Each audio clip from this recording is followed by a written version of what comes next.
কিয়ামত দিবসে সব চাইতে কম আযাব যাকে দেওয়া হবে তার পায়ের নিচে একটা কয়লা রাখা হবে জাহান্নামের, তার মস্তিষ্ক টকবক টকবক করে জ্বলবে, তার মস্তিষ্ক টকবক টকবক করে জ্বলবে। এই ব্যক্তি মনে করবে আমার চাইতে বেশি শাস্তি মনে হয় আল্লাহ তাআলা যত মানুষ সৃষ্টি করেছে আর কাউকে দেয়নি। অথচ আল্লাহ সুবহানাহু ওয়া তাআলা, রাসূল সাল্লাল্লাহু আলাইহি সাল্লাম বলেছেন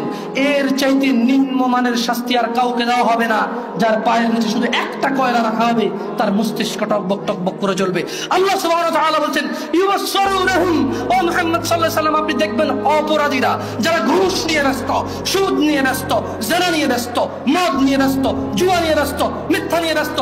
আযানকে পরোয়া করে না, সালাতকে পরোয়া করে না, বেনামাজি হওয়াকে কুফরি মনে করে না। ইউবাসসিরুনহুম, আপনি দেখবেন ইয়াওয়াদুল মুজরিম, এই অপরাধীগুলো লাউ ইফতাদি মিন আযাবি ইয়াউমিযিন বিবানি, তারা আল্লাহকে বলবে ইয়া আল্লাহ, ইয়া আল্লাহ এই ছেলেকে নিয়ে নেন, ইয়া আল্লাহ এই ছেলেকে জাহান্নামে দিয়ে দেন, আমার মুক্তিপণ হিসেবে আমি ছেলেকে দিয়ে দিলাম, আমাকে আজকে আপনি জাহান্নামের আগুন থেকে বাঁচিয়ে দেন। ওয়াসাহিবাতিহি ওয়া আখি, অপরাধী অপরাধ করে মৃত্যুবরণ করিও না মুসলিম। এজন্য আমি বক্তব্যের শুরুতে বলেছিলাম ওয়ালা তামুতুন্না ইল্লা ওয়া আনতুম মুসলিমুন, মুসলমান হওয়া ছাড়া মরিও না, খবরদার মুসলমান হওয়া ছাড়া মরিও না। মুসলমান হওয়া ছাড়া মরলে বড় বিপদ আছে, মুসলমান হওয়া ছাড়া মরলে বড় বিপদ আছে। ইউবাসসিরুনহুম ইয়াওয়াদুল মুজরিমুনা ইয়াফতাদি মিন আযাবি ইয়াউমিযিন বিবানি, সেদিন অপরাধী আল্লাহকে মুক্তিপণ হিসেবে দিতে চাইবে তার ছেলেকে, এত আদরের ছেলে যার জন্য এত আয়োজন,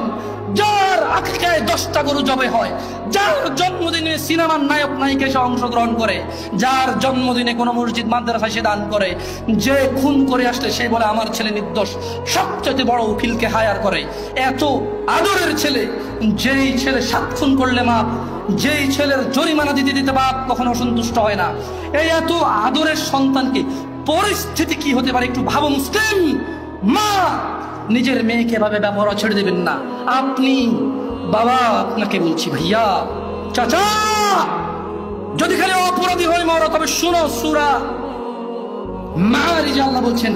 অপরাধী সেদিন তার মুক্তিপণ হিসেবে দিতে চাইবে তার ছেলেকে, ও সাহিবাতিহি ওয়া আখি, তার স্ত্রী তার ভাইকে, ও ফাসিলাতিহি আল্লাতী তুউই, তার জ্ঞাতি গোষ্ঠী যারা ওকে আশ্রয় দিত, ওয়া মান ফিল আরদি জামিআ সুম্মা ইউনজি, যখন হবে না আল্লাহ বলবে ছেলে লাগবে না তুই অপরাধী তোকে লাগবে, স্ত্রী আর ভাই দিয়ে আল্লাহ বলবে হবে না তুই অপরাধী তোকে লাগবে। জ্ঞাতি গোষ্ঠী যারা অন্যায় করলে আশ্রয় দিত, আরে যা বেটা কইরাল আমি আছি, এই বেটা আমি আছি না তুই যা, এই লোকগুলা এগুলাকে দিয়ে দিবে আল্লাহদেরকে নিয়ে যাও, এরা আমাকে আশ্রয় দিত অন্যায় করলে, আল্লাহ বলবে যে না তোকে লাগবে। ও বলবে ওমান ফিল আরদি জামিআ,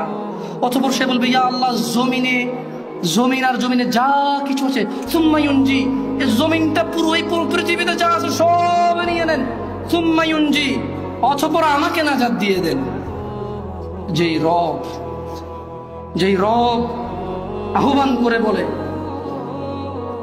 রাতের 1/3 যখন থাকবে, যে দয়ালু রব আহ্বান করে বলে এই দিনের অপরাধীরা আসো রবের কাছে ক্ষমা চাও, ক্ষমা করে দেব, সুস্থ হতে চাও চাও সুস্থ করে দেব,